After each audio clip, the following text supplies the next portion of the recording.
Terima kasih Puan yang di-Pertua kerana memberi saya peluang dan ruang untuk sama-sama membahaskan rang undang-undang Profession Kerja Sosial 2026 yang telah dibentangkan oleh Yang Berhormat Timbalan Menteri sebentar tadi. Puan yang di-Pertua, saya seperti rakan-rakan yang lain juga mengalu-alukan rang undang-undang ini dibentangkan kerana beberapa pendekatan yang penting di bawah RUU ini sangat relevan bagi memperkasakan perkhidmatan kemasyarakatan kepada rakyat. RUU ini juga mengangkat bidang kerja sosial setaraf dengan profesional lain menerusi penetapan standard kelayakan akademik yang jelas. Ini diperjelaskan secara terperinci di bawah fasa 19, iaitu akan menjadi Seksyen 19 nanti sekiranya diluluskan, khususnya di bawah Seksyen 19 kurungan 1, kurungan B, kurungan 1, kurungan 2 dan kurungan 3. Puan yang di-Pertua, mewujudkan Majlis Profession Kerja Sosial Malaysia di bawah bahagian 2. Sememangnya dialu-alukan juga kerana ia akan mengeluarkan satu perakuan amalan, memelihara kod etika dan ada peruntukan mengambil tindakan tata tertib. Dengan adanya pengamal kerja sosial dan pelatih kerja sosial yang terlatih dan kompeten dengan pelaksanaan bahagian 3 dan bahagian 6 di bawah RUU ini akan diharap dapat meningkatkan keyakinan masyarakat di mana orang awam boleh mengesahkan kelayakan pengamal berdaftar bagi mengelakkan kes pengabaian atau penyelewengan kes perlindungan kanak-kanak dan warga emas. Dan contoh pun telah diberikan, diperjelaskan oleh Yang Berhormat Timbalan Menteri sebentar tadi. Bila kita merujuk kepada RUU ini,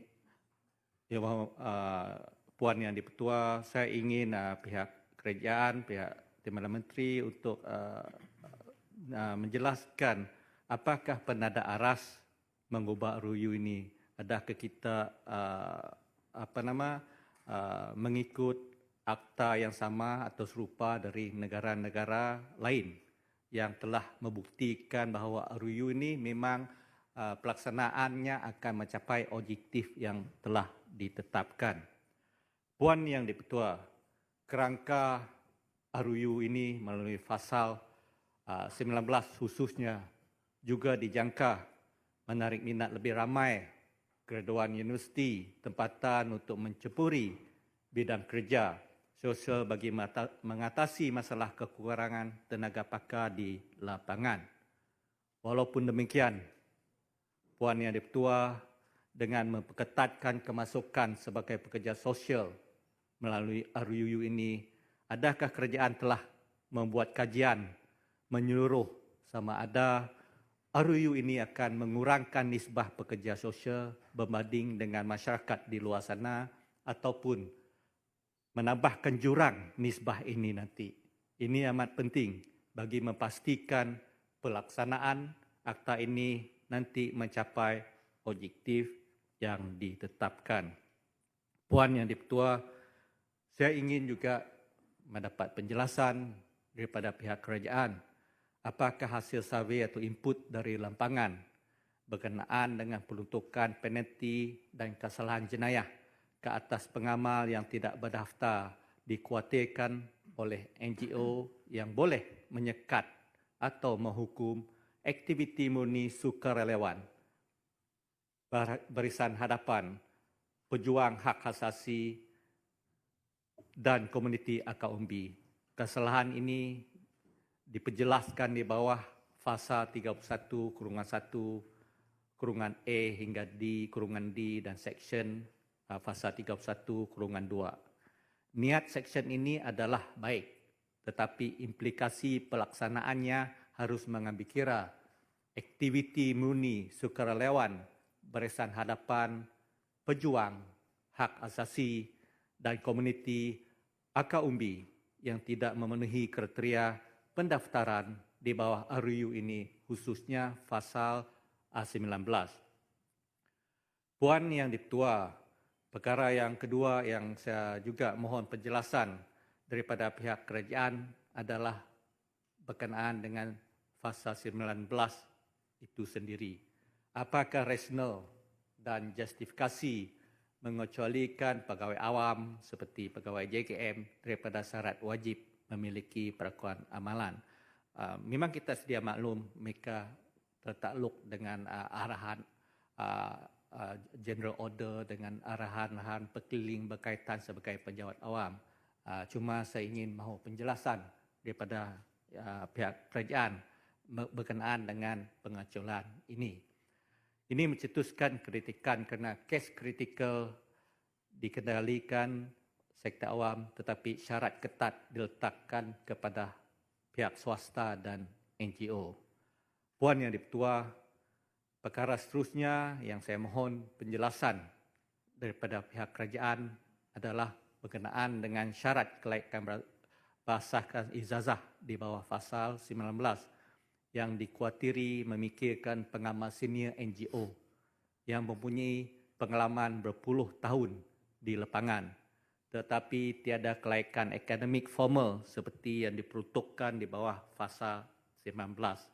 Bagaimanakah kerajaan menyerapkan mereka ini seperti yang dikehendaki oleh bahagian 3 RUU ini?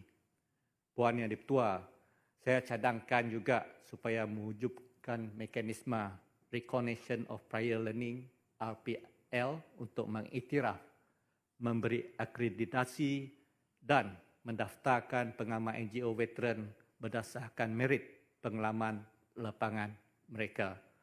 Puan Yang Dipertua, persoalan saya yang seterusnya kepada kerajaan adalah berkenaan dengan Sarawak dan Sabah yang mempunyai masalah kritikal untuk mengisi kekosongan pakar pegawai perubatan di hospital dan di klinik di kawasan pedalaman. Begitu juga kekosongan guru-guru di sekolah-sekolah di pedalaman. Justru dengan ada akta ini, apakah jaminan jawatan-jawatan yang akan diterbitkan di bawah RUU ini nanti akan diisi dan mereka ini setuju ditempatkan di kawasan pedalaman di Sabah dan Sarawak supaya RUU ini, Profession Kerja Sosial 2026, akan mencapai objektif yang telah ditetapkan.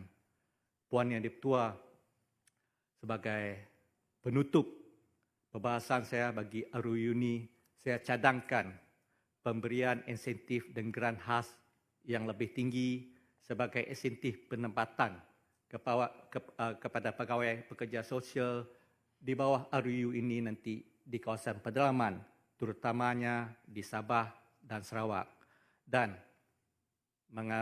mempercepatkan bonionisasi di bawah MA63 bagi memastikan tujuan murni RUU ini mencapai objektif yang ditetapkan. Puan Yang Dipertua, saya mohon untuk sama-sama menyokong RUU yang telah dibentangkan oleh Yang Berhormat Timbalan Menteri tadi. Sekian, terima kasih. Terima kasih Yang Berhormat. Selanjutnya saya mempersilakan